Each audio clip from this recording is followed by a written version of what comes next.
नमस्कार। सबसे बड़ा मुद्दा में आपके साथ मैं हूं आयुष सूर्यवंशी। एसपी के सामने मैनपुरी में अपना गढ़ बचाने की चुनौती है। वो गढ़ जहां कभी एसपी को निराशा नहीं हाथ लगी, वो गढ़ जिसे पार्टी के संरक्षक मुलायम सिंह यादव ने खुद तैयार किया और इसीलिए पार्टी ने परिवार पर भरोसा जताया। डिंपल यादव के कंधों पर यह जिम्मेदारी डाल दी है जीत की। लेकिन प्रत्याशी का नाम फाइनल करने में एसपी को भी ढेरों जतन करने पड़े। इंटरनल सर्वे में लोगों ने शिवपाल यादव का नाम आगे लिया था, ऐसी जानकारी है, लेकिन टिकट डिंपल यादव को मिला।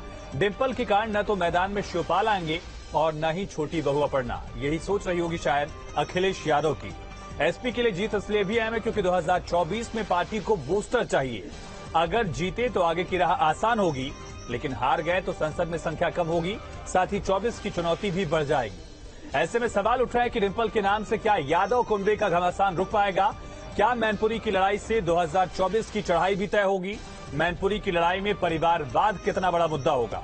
और क्या चाचा शिवपाल यादव बहू डिंपल को आशीर्वाद देंगे? क्या दांव पर है विरासत की सियासत? इन तमाम सवालों का जवाब जानने की कोशिश करेंगे, लेकिन उससे पहले खास रिपोर्ट देखिए। हम लोग आपकी सेवा जरूर करेंगे। अब भैया भाभी को तो मौका देंगे ही देंगे।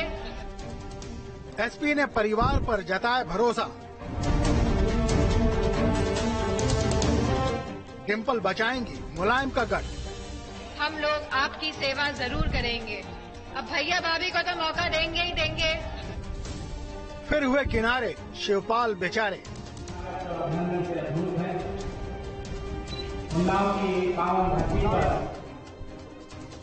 समाजवादी पार्टी के संस्थापक और संरक्षक मुलायम सिंह यादव के निधन से खाली हुई मैनपुरी लोकसभा सीट पर होने वाले उपचुनाव में पार्टी ने परिवार पर भरोसा जताया है।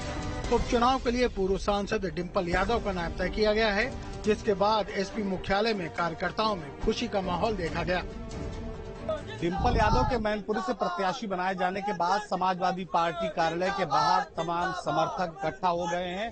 खुशी की लहर है और लगातार नारेबाजी कर रहे हैं। आप लोग आज यहाँ पहुंचे हैं।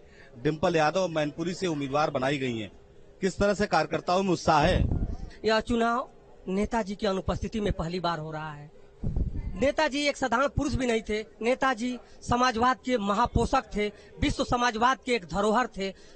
तो उनकी अनुपस्थिति में जब ये चुनाव हो रहा है तो पूरे कार्यकर्ता, जितने कार्यकर्ता हम लोग तन मन धन से माननीय राष्ट्रीय अध्यक्ष जी का जिस प्रकार से दिशा निर्देश होगा उस तरह से हम लोग समाजवादी पार्टी मैनपुरी में जाकर के चुनाव प्रचार करेंगे। मैनपुरी में अपने प्रत्याशी का नाम तय करने के लिए पार्टी ने बाकायदा सर्वे भी करवाया था, जिसमें मुलायम परिवार के 3 नाम थे, शिवपाल यादव, डिंपल यादव और तेज प्रताप यादव।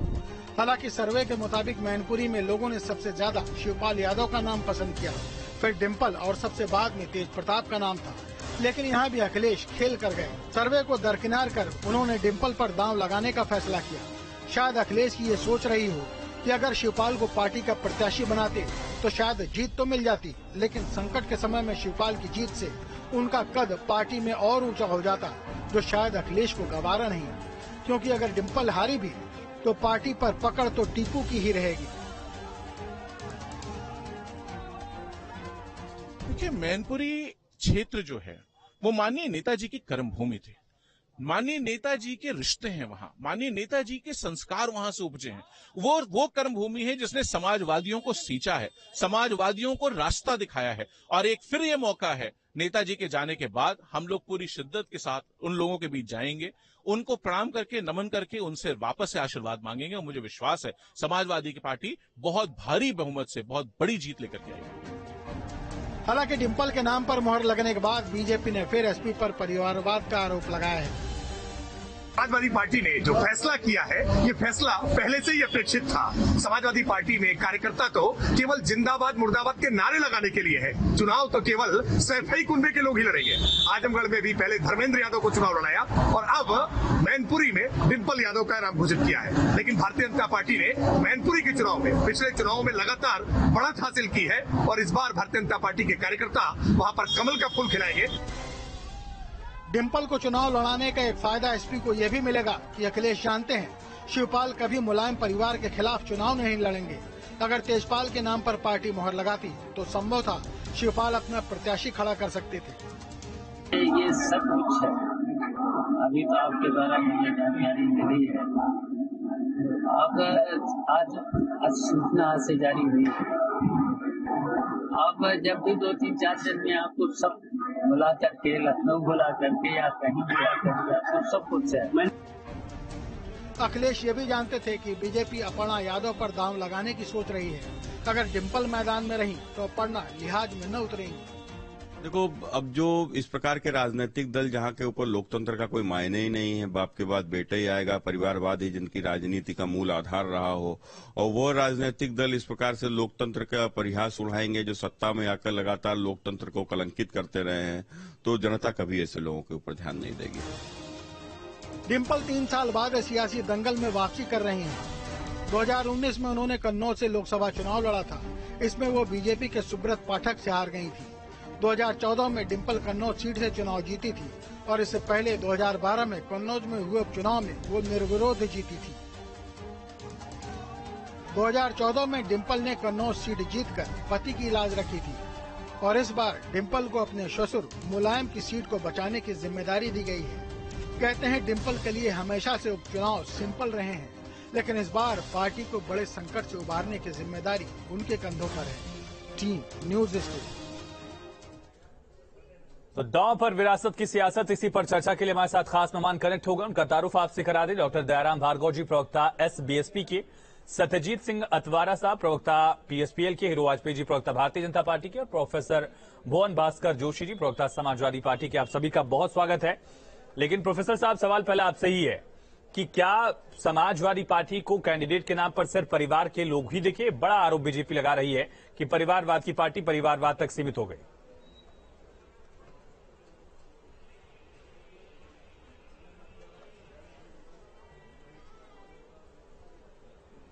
भुवन जी, आवाज मिली आपको? चलिए हम कनेक्ट करेंगे। लेकिन हीरो जी, सवाल ये है कि बीजेपी में भी क्या परिवारवाद नहीं है? हमने देखा गोला गोकर्णनाथ की जो सीट अभी आपको फिर से हासिल हुई है। भुवन जी, कनेक्ट हो गए आप? चलिए लौटेंगे आपके पास। हीरो जी, जिस परिवारवाद का आरोप आप लगा रहे हैं वो तो आपके यहां भी दिख रहा है। अरविंद गिरी के बेटे को ही आपने टिकट दिया। अपर्णा यादव अगर यहां से चुनाव लड़ती है, जिसकी संभावना है, खारिज नहीं किया जा सकता इससे, तो वो भी परिवारवाद ही होगा। हीरो जी, नहीं, परिवारवाद की परिभाषा इस तरह है कि पिता के बाद जैसे संपत्ति ट्रांसफर होती है पुत्र के नाम, इस तरह इन परिवारवादी पार्टियों में विरासत ट्रांसफर हुई है और चाचा दरकिनार कर दिए गए और पुत्र के नाम विरासत हो गई। अब पिताजी के देहांत के बाद पुत्र ने अपनी पत्नी को लड़ा दिया वहां, इसको कहते हैं कि विरासत ट्रांसफर हुई। ये परिवारवाद है। कोई नेता है, उसका लड़का है, अगर वो भी राजनीति में आ गया तो बुरी बात नहीं है, लेकिन अगर सिर्फ यही आएंगे, यही रहेंगे, इनके बाद यही होगा, ये पूरी दुनिया जाने। आज भारतीय जनता पार्टी में आदरणीय जेपी नड्डा अध्यक्ष है, अगला अध्यक्ष कौन होगा पूरे देश में कोई नहीं बता सकता। शायद भारतीय जनता पार्टी का अभी कोई सुप्रीम लीडर भी नहीं बता सकता कि अगला अध्यक्ष कौन होगा जेपी नड्डा के बाद। तो इसको कहते हैं ये लोकतांत्रिक पार्टी, और जिसमें विरासत ट्रांसफर हो रही है। पता है कि मुलायम के बाद अखिलेश, अखिलेश के साथ डिम्पल, डिम्पल के बाद उनकी पुत्र पुत्रियां, तो ये विरासत और परिवारवाद है। ठीक है भुवन जी, परिवारवाद तक सिमट गए आप लोग एक बार फिर से। बड़ा मौका था परिवारवाद से आगे बढ़ने का, सीट को फिर से अपने पास रखने की चुनौती भी है, लेकिन फिर वही परिवारवाद तक सीमित। मेरे को लग रहा है आज पूरे जो हमारे शीर्ष नेतृत्व ने जो फैसला करा है वो पूरे देश और प्रदेश में उसकी आज पूरी तारीफ हो रही है, क्योंकि देश की जो आधी आबादी है महिलाओं की, उसका नेतृत्व हमारी नेता माननीय डिम्पल यादव जी करते हैं। और निश्चित तौर पे उनका एक अनुभव रहा है संसद से एज ए सांसद के रूप में, और लगातार सामाजिक और राजनीतिक क्षेत्र में वो सक्रिय रहे। और इसके साथ साथ पूरे देश और प्रदेश ने देखा कोरोना काल जैसे विपरीत समय में वो सड़कों पर निकल कर आई और लोगों की मदद करी और अपने बच्चों के साथ उन्होंने सेवा करने का काम करा। निश्चित तौर पे मैं कहना चाहता हूँ भारतीय जनता पार्टी के लिए परिवारवाद एक लंबी फेरियत मैं आपको बताना चाहूंगा। राजनाथ सिंह से लेकर पंकज सिंह से लेकर और आपके अमित शाह से लेकर जय शाह से लेकर एक लंबी फेरियत, और माननीय कल्याण सिंह जी की आज तीसरी पीढ़ी राजनीति में, लेकिन इनका परिवारवाद नहीं है। निश्चित तौर पे मैं कहना चाहता हूँ सैताई की जो आप देखेंगे जब मैनपुरी का परिणाम आएगा तो नेताजी को एक एक वोट देने के लिए लड़ाई है वहाँ की जनता, जो उन्होंने संपूर्ण जीवन संपूर्ण से अपनी सेवा मैं वहाँ पर निकाला, उसके लिए एक एक वोट उनको एक एक वोट देने के लिए वहाँ की जनता तैयार है। और मैं कहना चाहता हूँ उनको अपना श्रद्धा सुमन वोट के रूप में अर्पित करना चाहती है मैनपुरी की महान जनता। अतवारा साहब, पीएसपीएल से क्या रायशुमारी ली गई और पीएसपीएल का स्टैंड क्या है? विधायक तो वहां से शिवपाल यादव जी भी हैं, उसी लोकसभा क्षेत्र में आती है सीट जसवंत नगर की। आप लोगों का स्टैंड क्या होने वाला है? देखिए, स्पष्ट कर दूं कि अखिलेश यादव जी की जहां तक बात है, अखिलेश यादव जी को थोड़ा सोच समझ के निर्णय लेना चाहिए। आदरणीय शिवपाल सिंह यादव और आदरणीय मुलायम सिंह यादव दोनों भाइयों ने मिलकर समाजवादी पार्टी की स्थापना 1992 में की और जसवंत नगर से आदरणीय शिवपाल सिंह यादव आज भी विधायक, उनका वर्चस्व था वहां। लेकिन प्रश्न ये उठता है, क्या अखिलेश यादव निर्णय लेने की क्षमता खो चुके हैं? और मेरा अपना मानना है कि जब कोई नेता निर्णय लेने की क्षमता खो देता है तो परिणाम अच्छे नहीं होते। ऐसा क्यों लग रहा है आपको? निर्णय लेने की क्षमता नहीं है? इसलिए नहीं होते कि अगर निर्णय लेने की क्षमता होती तो गोला गोकर्ण नाथ का चुनाव ना हारते, रामपुर का चुनाव ना हारते, आजमगढ़ का चुनाव ना हारते। लगातार पराभव की तरफ बढ़ते रहना, क्या अखिलेश यादव जी ने यही सीखा है? क्या यही इनका पराक्रम है? अगर इनका यही पराक्रम है कि समाजवादी विचारधारा को आगे की तरफ ना ले जाकर के नीचे की तरफ ले जाना है, तो हमें तो लगता है कि निर्णय लेने की क्षमता शायद धीमे धीमे अखिलेश यादव जी को। आप लोगों को निर्णय लेने वाली क्षमता जो आप लोगों में है वो कब दिखेगी? या दिखेगी या फिर यादव कुनबे को एकजुट करने की कोशिश में कम से कम एक आखिरी बार मुलायम सिंह यादव के लिए आप लोग वॉकआउट करेंगे? हमारा अपना मानना है कि समाजवादी विचारधारा को आगे बढ़ाना चाहिए। सवाल नहीं, कहा जा रहा है आप लोगों के लिए थोड़ा सा धर्म संकट वाला हो गया। डिंपल यादव के खिलाफ शिवपाल यादव चुनाव लड़वा नहीं पाएंगे, ये कहा जा रहा है। इस पूर्वाग्रह को तोड़ पाएंगे या फिर साथ देंगे? वो ठीक है, लेकिन हमारा अपना मानना है, क्या समाजवादी विचारधारा कुंद नहीं हो रही है? क्या समाजवादी विचारधारा जो है जिसको हम प्रबल करना चाहते हैं, तो विचारधारा को मजबूत करने के लिए चुनाव लड़ेंगे या फिर डिंपल यादव को समर्थन देंगे? अतवारा साहब जल्दी से। विचारधारा हमारी मजबूत होनी चाहिए। मेरा अपना मानना है कि मैनपुरी कैसे होगी, उत्तर प्रदेश में कैसे हमारी विचारधारा मजबूत हो, उसकी शुरुआत मुझे मैनपुरी से करना चाहिए। ठीक है डॉक्टर दयाराम जी, करना चाहिए था। एसबीएसपी चुनाव लड़ तो रही है, लेकिन कितने वोट हासिल करेगी, कितना उलटफेर कर पाएगी, बड़ा सवाल अपने आप में रहेगा। क्योंकि पूर्वांचल में आप लोग मजबूत है, वहां उतना आप लोगों का बैकअप नहीं है, बुनियाद मजबूत नहीं है। क्या एक जो बड़ा आरोप लगता रहा है कि बीजेपी की मदद करने के लिए कई पार्टियां चुनाव लड़ती रही, ऐसा तो नहीं? इस कंडीशन में तो नहीं लड़ रहे हैं आप लोग? नहीं, देखिए आयुष भाई, अगर ये बात आ रही है तो अभी गोरखनाथ का जो चुनाव हुआ है वहां तो हम नहीं लड़ने गए, वहां एक हार गए। अब रही बात हम इनके साथ थे, रामपुर का भी और आजमगढ़ का, क्यों हारे? नेतृत्व विहीन समाजवादी पार्टी हो गई है। स्वर्गीय मुलायम सिंह जी की जो विचारधारा थी वो एक छोटे से छोटे कार्यकर्ताओं के साथ बैठ करके उसकी सलाह, उसके विचारों को सुनते थे, उससे भी सीख लेते थे आयुष भाई। लेकिन आज समाजवादी पार्टी में ट्विटर का खेल और इनके नवरत्नों का खेल हो गया। नवरत्न इनके जो अगल बगल में घूमते हैं, अगर उनसे समाजवादी पार्टी के मुखिया कहते अपना बूथ जितवा लो तो शायद वो अपना बूथ भी नहीं जितवा सकते। वो सलाह देते हैं राष्ट्रीय अध्यक्ष अखिलेश यादव। अब बात आती है कि हम यहाँ चुनाव क्यों लड़े। आपको मैं बताना चाहूंगा, सावधान यात्रा के माध्यम से 75 जिलों में स्वयं जो भारतीय समाज पार्टी का कारवां चलते हुए 27 अक्टूबर को गांधी मैदान पटना में समापन हुआ जी। वो जन सैलाब, वो प्यार जो जनता का मिला, और उसी के कड़ी में मैं स्वयं मैनपुरी, गढ़हल की जो है विधानसभाओं में, कासगंज, एटा, आपका हाथरस, अलीगढ़, इन तमाम जिलों में मैंने भी चलने का कार्य किया। जब हमारी सावधान यात्रा का महारैली करहल के क्या नाम है इसमें मैनपुरी में हुआ था, आदरणीय नेताजी आए थे, वो हुजूम देख करके, सुन लीजिए भाई, वो हुजूम देख करके वहाँ की जो जनता है, वो जनता समाजवादी पार्टी के नीतियों से त्रस्त है।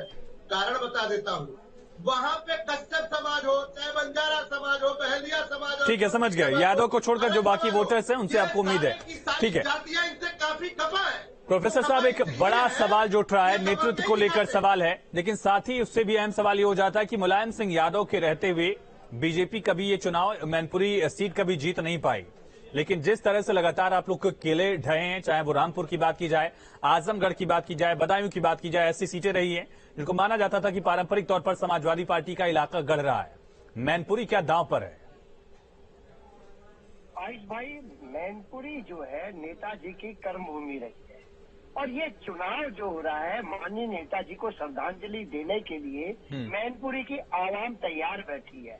और निश्चित तौर पे मैं आपसे बहुत जिम्मेदारी से कहना चाहता हूँ आयुष भाई, ये जो चुनाव है वहाँ की जनता ने अपने हाथों में ले लिया है और ये चुनाव। जब मुलायम सिंह यादव देश की प्रदेश की सियासत किया करते थे तो शिवपाल यादव मैनपुरी का मोर्चा संभाले रखते थे, उनको आप लोगों ने साथ नहीं लिया।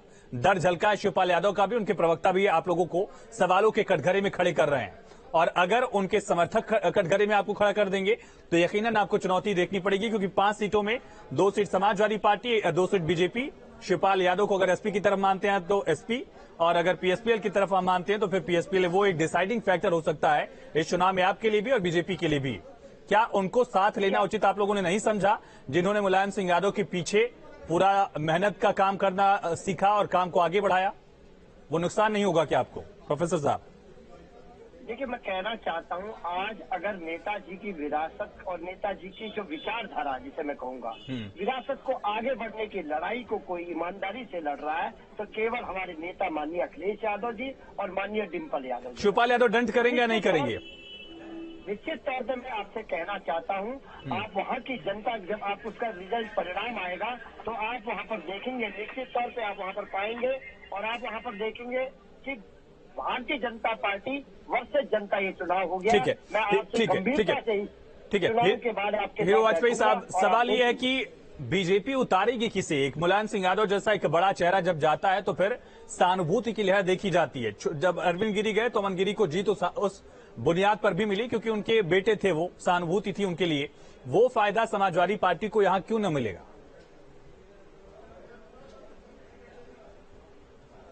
देखिए, मैं 2-3 बातें इसमें आपके सामने रखना चाहता हूँ। पहली बात कि जब आदरणीय स्वर्गीय मुलायम सिंह यादव जी लड़े थे उस समय बीएसपी का साथ था और तब वो भारतीय जनता पार्टी के प्रत्याशी से 80 से 90 हजार वोट से जीते थे, जबकि वो परंपरागत सीट थी। लेकिन इस बार माहौल बदला हुआ है। मेरी जो जानकारियां हैं उसमें अखिलेश यादव ने सर्वे कराया था कि कौन लड़ना ठीक रहेगा और पहले नंबर पे शिवपाल जी का नाम आया, दूसरे पे डिम्पल और तीसरे पे तेज प्रताप का। लेकिन उन्होंने फिर शिवपाल जी को खारिज करके डिम्पल को लड़ा दिया और ये पार्टी का परिवारवाद यहीं तक सीमित नहीं है। अखिलेश के बाद डिम्पल और डिम्पल के बाद बच्चे। एक लखनऊ में एनआरसी और उसका धरना हुआ था, उसमें अखिलेश जी की नाबालिग बच्चियां पहुंच गई थी धरने में लिए। समाजवादी पार्टी का कोई नेता नहीं उन्हें मिला था।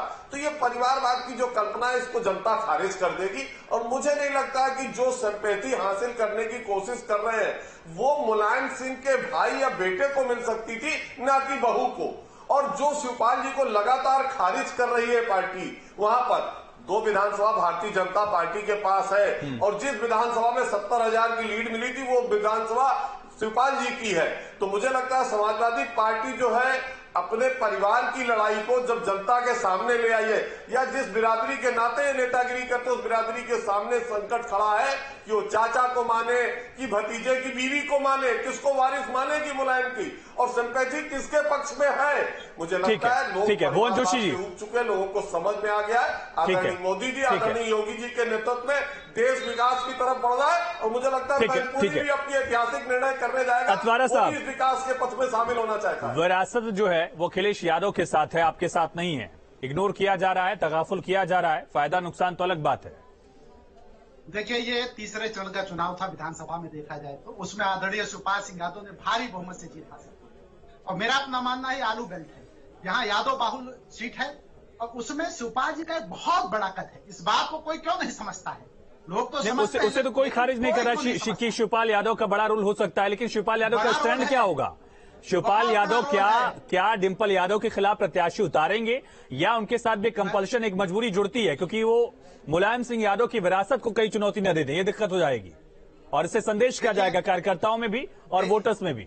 देखिए स्पष्ट कर दूं कि 18 बार इस लोकसभा चुनाव हुए हैं। इसमें आजाद भारत से 52 से 18 बार हुआ है, 16 लोकसभा और 2 उपचुनाव हुए हैं। कभी भी भारतीय जनता पार्टी की सीटें नहीं रही है, किसी भी समय कभी भारतीय जनता पार्टी इस पे नहीं जीती। इतवारा साहब ठीक है, ये सारे फैक्ट्स हम लगातार दिखा भी रहे दर्शकों की क्या आंकड़ा वहां है, लेकिन शिवपाल यादव का स्टैंड क्या होगा?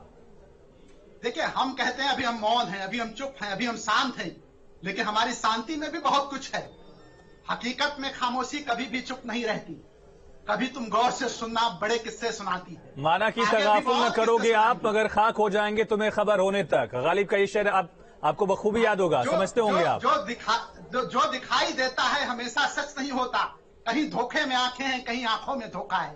फिर देखिएगा आगे क्या होता है। चलिए, चुनाव का तो अंतर देखना होगा, लेकिन आपकी शायरी में आप जीतते रहे। बहुत शुक्रिया आप सभी खास मेहमानों का इस चर्चा में जुड़ने के लिए। बड़ी लड़ाई है समाजवादी पार्टी के लिए, मुलायम सिंह यादव का गढ़ बचाने की लड़ाई है। लेकिन सबसे बड़ा सवाल ये है कि शिवपाल यादव का स्टैंड क्या होने वाला है।